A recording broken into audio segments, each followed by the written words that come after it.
ਜਿਹੜੇ ਦੋਸਤਾਂ ਦੇ ਪਿੱਤੇ ਦੇ ਵਿੱਚ ਦਰਦ ਰਹਿੰਦੀ ਨੇ ਆਂਦੇ ਨੇ ਪਿੱਤਾ ਸੁੱਜ ਗਿਆ ਜੀ, ਪਿੱਤੇ ਦੇ ਵਿੱਚ ਰੇਤ ਜੀ ਬਣਨ ਲੱਗ ਗਈ ਹੈ, ਜਾਂ ਕਹਿੰਦੇ ਨੇ ਕਿ ਤਿਲੀ ਸੁੱਜ ਗਈ ਹੈ ਜੀ। ਕੋਈ ਦੋਸਤ ਕਹਿੰਦੇ ਨੇ ਅੰਤੜੀਆਂ ਦੀ ਸੋਜ਼ਸ਼ ਨਹੀਂ ਜਾਂਦੀ। ਪਤਾ ਨਹੀਂ ਯਾਰ, ਰੋਟੀ ਦੇ ਸਵਾਦ ਸ਼ਾਇਦ ਖਾਧੀ ਕੋਈ ਨਹੀਂ, ਲੇਕਿਨ ਫਿਰ ਵੀ ਦਰਦ ਹੈ। ਮੇਰਾ ਭਾਈ ਉਹਨਾਂ ਦੇ ਨਾ ਕੈਲਸ਼ੀਅਮ ਦੀ ਕਮੀ ਦੀ ਵਜ੍ਹਾ ਨਾਲ, ਵਿਟਾਮਿਨ ਦੀ ਕਮੀ ਦੀ ਵਜ੍ਹਾ ਨਾਲ, ਪਾਣੀ ਦੀ ਕਮੀ ਦੀ ਵਜ੍ਹਾ ਨਾਲ ਇਹ ਚੀਜ਼ਾਂ ਸਾਰੀਆਂ ਪਰੇਸ਼ਾਨੀਆਂ ਬਣਦੀਆਂ ਨੇ। ਰੋਟੀ ਵੀ ਬਜ਼ਾਤੇ ਖੁਦ ਖੁਸ਼ਕ ਹੁੰਦੀ ਹੈ, ਇਹਨੂੰ ਦਿਨ ਰਾਤ ਦਿਨ ਸੁਬਹ ਦੁਪਹਿਰ ਸ਼ਾਮ ਖਾ ਨੇ। ਗੋਸ਼ਤ ਅਸੀਂ ਖਾਂਦੇ ਹਾਂ, ਬੜੀ ਸਟੀਰਾਇਡ ਚੀਜ਼, ਕੋਈ ਵੀ ਚੀਜ਼ ਖਾਣੀ ਹੈ ਖਾਣਾ ਤਾਂ ਅਸੀਂ ਗੋਸ਼ਤ ਹੁੰਦਾ, ਜਾਂ ਕੋਈ ਬੜੀ ਤੇਜ਼ ਮਿਰਚ ਬਣਾ ਕੇ ਖਾ ਲੈਣੀ, ਟਮਾਟਰ ਖਾ ਲੈਣੇ, ਲਾਲ ਮਿਰਚ ਖਾਣੀ। ਇਹ ਚੀਜ਼ਾਂ ਜਿਹੜੀਆਂ ਨੇ ਖੁਸ਼ਕ ਹੁੰਦੀਆਂ ਨੇ। ਲਾਲ ਮਿਰਚ ਜਿਹੜੀ ਇਹ ਤਾਂ ਵੈਸੇ ਲੱਗ ਜਾਂਦੀ ਹੈ, ਮੈਦੇ ਨੂੰ ਵੈਸੇ ਖਰਾਬ ਕਰਦੀ ਹੈਗੀ ਹੈ।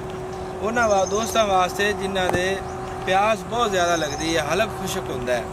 ਆ ਵੇਂਦੇ ਪਏ ਜੇ ਭਾਈ ਸਾਹਿਬ, ਅੱਲਾਹ ਪਾਕ ਦਾ ਖਾਸ ਤੋਹਫਾ ਆ ਤੋਰੀ।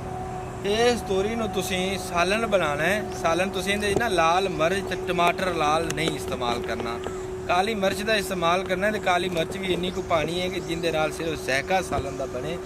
ਇਹਦੇ ਵਿੱਚ ਹਲਕਾ ਜਿਹਾ ਤੁਸੀਂ ਆਇਲ ਦਾ ਤੁਸੀਂ ਦੂਸਰਾ ਆਇਲ ਹੀ ਇਸਤੇਮਾਲ ਕਰਿਆ ਕਰੋ, ਘੀ ਤਾਂ ਛੱਡ ਹੀ ਦਿਓ, ਜਾਂ ਜ਼ੈਤੂਨ ਦਾ ਆਇਲ ਜਾਂ ਜੋ ਵੀ ਆਇਲ। ਅੱਜ ਮਾੜਾ ਬੰਦਾ ਨਹੀਂ ਜ਼ੈਤੂਨ ਇਸਤੇਮਾਲ ਕਰ ਸਕਦਾ, ਲੇਕਿਨ ਕੁਝ ਕਦਰੇ ਆਇਲ ਇਸਤੇਮਾਲ ਕਰ ਲਵੇ। ਜਿੱਥੇ 2-4 ਚਮਚ ਕਰਨਾ ਹੈ ਉੱਥੇ 1-2 ਇਸਤੇਮਾਲ ਕਰੇ।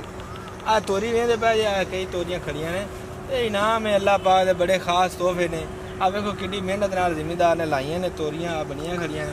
ਨਾ ਇਹਨਾਂ ਦੀ ਮਿੱਟੀ, ਨਾ ਗੱਟਾ, ਨਾ ਪਰੇਸ਼ਾਨੀ, ਕੋਈ ਚੀਜ਼ ਨਹੀਂ ਹੈਗੀ। ਇਹਨਾਂ ਦਾ ਇਸਤੇਮਾਲ ਤੁਸੀਂ ਸ਼ੁਰੂ ਕਰ ਦਿਓ। ਇੱਕ ਦਿਨ ਸਾਡੇ ਆਖੇ ਲੱਗਦੇ ਜਿਹੜੀ ਮੈਂ ਬਿਮਾਰੀਆਂ ਦੱਸੀਆਂ, ਜਿਹੜੀ ਪਰੇਸ਼ਾਨੀ ਦੱਸੀ ਹੈ, ਉਹਦੇ ਵਾਸਤੇ ਇੱਕ ਦਿਨ ਤੁਸੀਂ ਇਹਨੂੰ ਤੋਰੀਆਂ ਨੂੰ ਸੁੱਕਾ ਭੁੰਨਾ ਬਣਾ ਕੇ ਨਾ, ਬਿਹਤਰੀਨ ਦੇ ਵਿੱਚ ਆਇਲ ਹੁੰਦਾ ਹੈ ਤੋਰੀ ਦੇ, ਇਹਨਾਂ ਸਾਬਤ ਹੋਵੇ ਨਾ, ਤੇ ਥੋੜਾ ਜਿਹਾ ਟੱਕ ਲਾਇਆ ਵਿੱਚੋਂ ਪਾਣੀ ਨਿਕਲੇਗਾ ਇਹਦੇ ਲਾਲ ਜਿਹਾ, ਤੇ ਉਹਨੂੰ ਨਾ ਉਹ ਇਸ ਚੀਜ਼ ਨੂੰ ਖਤਮ ਕਰਦਾ ਜੀ। ਆ ਵੇਖੋ ਫੌਰਨ ਪਾਣੀ ਭੇਜ ਆਇਆ।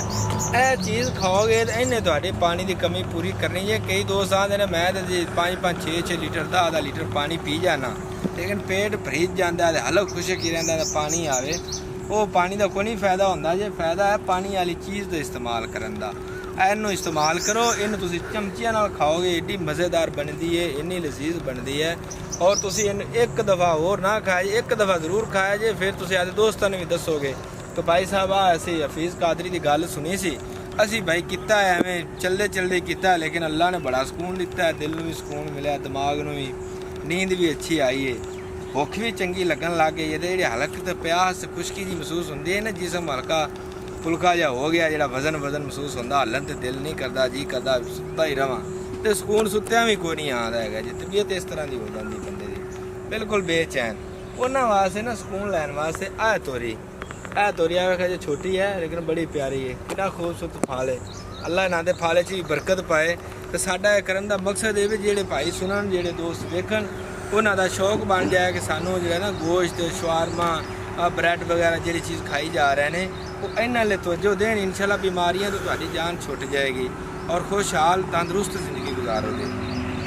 ਜਿਹੜੇ ਦੋਸਤ ਇਹਨੂੰ ਖਾਵਣ, ਉਹ ਕਮੈਂਟ ਕਰਕੇ ਦੱਸਣ ਜ਼ਰੂਰ ਕਿ ਕਾਦਰੀ ਸਾਹਿਬ ਤੁਸੀਂ ਗੱਲ ਸੱਚੀ ਕੀਤੀ ਸੀ।